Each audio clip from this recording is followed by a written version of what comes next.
The mighty Vedder River.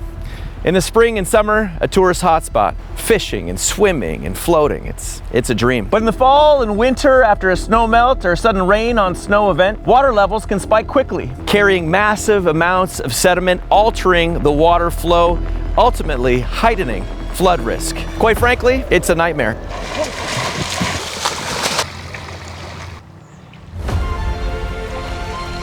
But if you take the time to prepare for this or any other emergency, you have little to worry about, whether a flood or fire, whether extreme heat, storm, and road closures and landslides, and you get it. If you're prepared, you can handle all of it and more.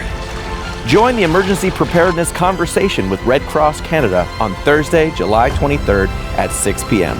Come to MSA Ford in the Fraser Valley Automall. Food, prizes, and most importantly, peace of mind.